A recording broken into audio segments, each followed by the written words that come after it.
Minha gente querida, bem-vindos, muita paz, muito amor, muita alegria. Vamos começar com o livro Canteiro de Ideias, psicografado por Chico Xavier. A frase de hoje é de André Luiz. Preste um favor, especialmente aquele favor que você está adiando. Bom conselho, né? A gente muitas vezes demora para fazer um favor, mas quer que os outros façam rapidinho aquilo que a gente pede ou às vezes a gente até exige, está sempre com pressa, mas quando chega a nossa hora de fazer um favorzinho, é um probleminha. Então vamos prestar atenção para a gente ser caridoso o tempo todo. Então vamos para o Livro dos Espíritos. A gente está falando agora da lei de conservação. O item que a gente começa hoje é meios de conservação.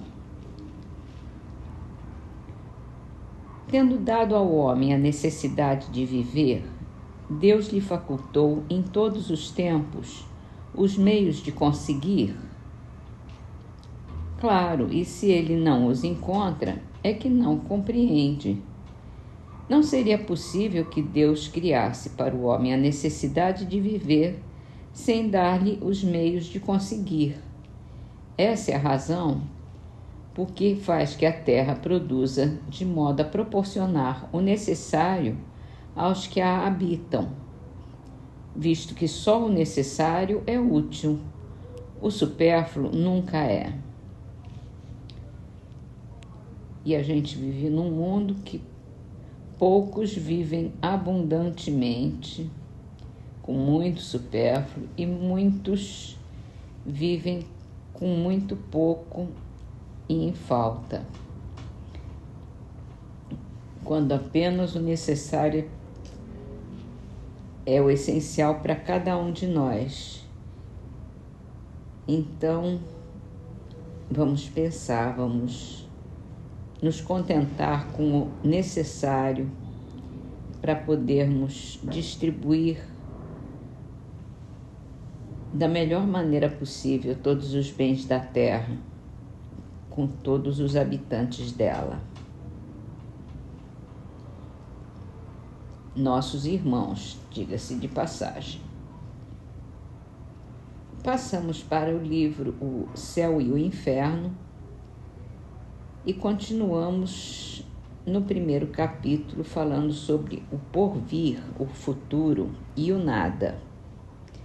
Está falando sobre as diversas filosofias, sobre as diversas religiões, o que dizem do futuro e do nada. E a gente estava falando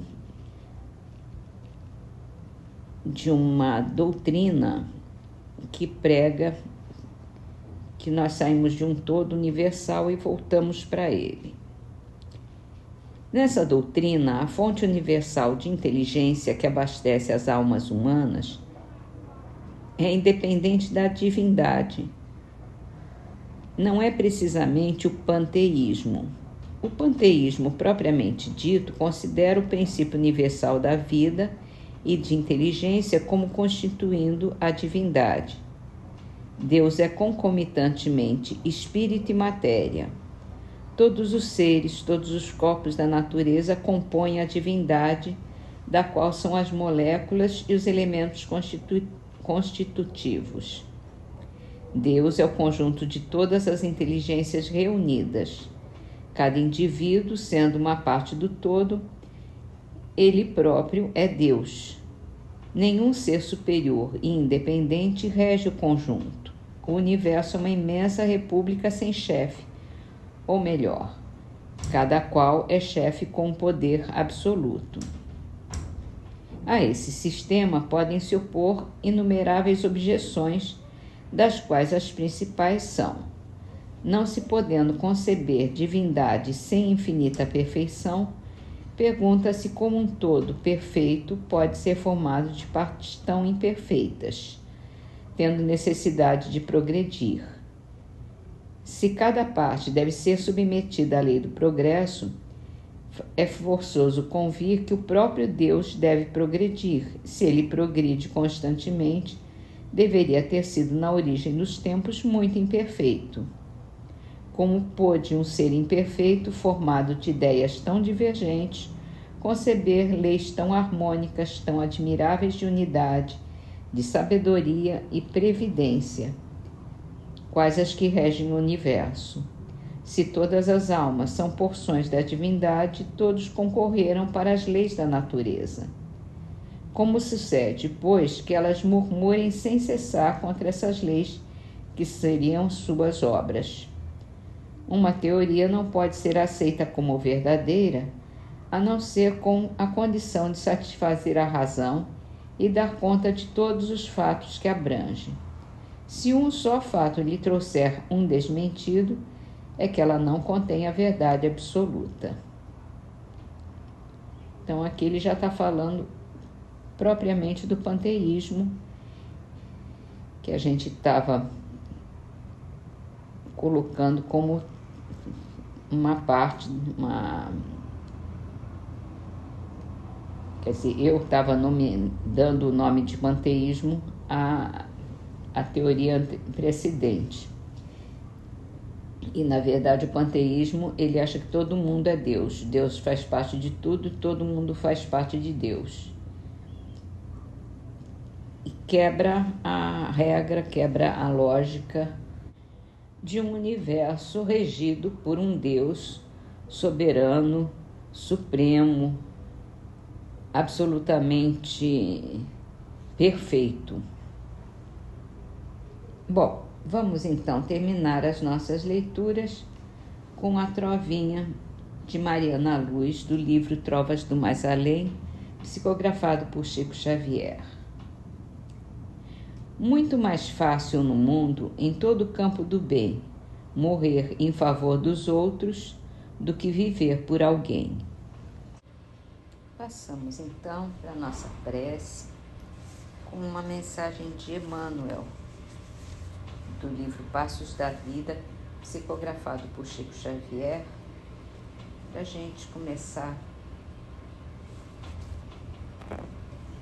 a se concentrar e a entrar em contato com a espiritualidade. A felicidade não está no dinheiro, porque a cada passo surpreendemos irmãos nossos na posse de ouro a se confessarem desorientados e infelizes. Importa reconhecer que o dinheiro criteriosamente administrado é uma poderosa alavanca do trabalho e da beneficência. Resgata lares e corações para a vida superior. A felicidade não está na inteligência. Vemos em toda parte gênios transviados utilizando fulgurações do pensamento em apoio às trevas. Anotemos, no entanto, que a inteligência aplicada na sustentação do bem de todos será sempre uma fonte de luz. A felicidade não está na autoridade. Habitualmente abraçamos criaturas altamente revestidas de poder terrestre, carregando o peito esmagado de angústia.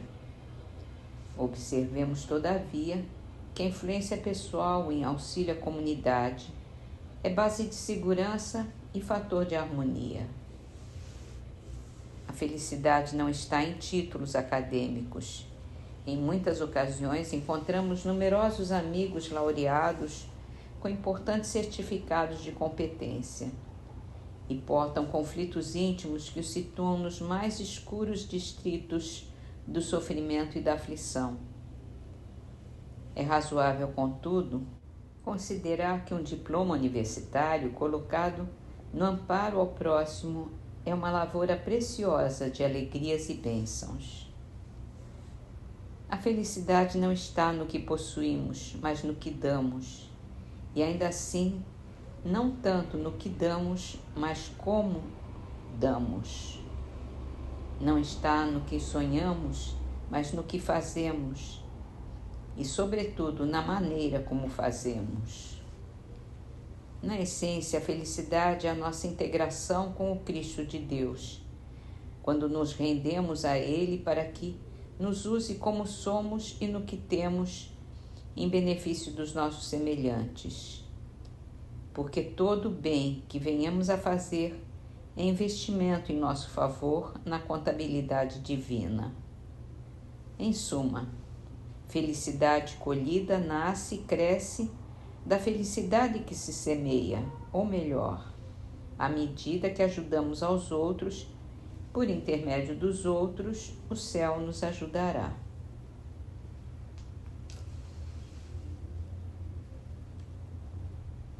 E assim, Senhor, que possamos considerar sempre o bem que fazemos e como fazemos, o bem que damos e como nos doamos, para que seja um bem realmente útil, bem aproveitado,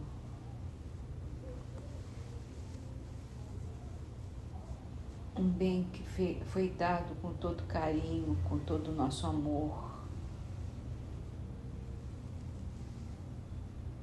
E assim valorizamos e somos valorizados.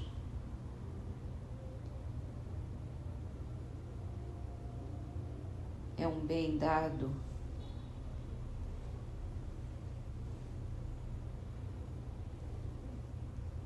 gratuitamente, sem intenção de receber alguma coisa em troca.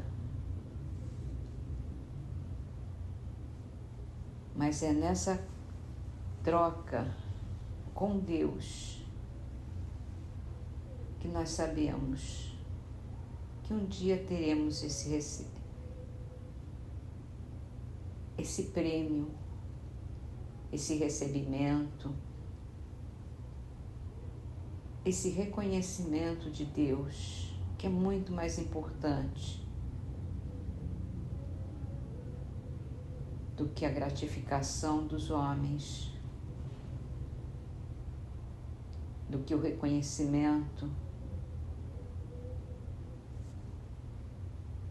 que não pode ser exigido. E assim, Senhor, pedimos que nos ajude a nos conscientizarmos de que o amor é o nosso principal dom, é o que temos de melhor e que podemos doar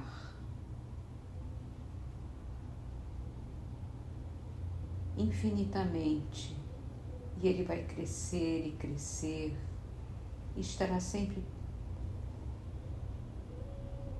se espalhando por todos os lugares, por todas as pessoas, por todos os corações. Que o nosso amor possa transformar cada um de nossos irmãos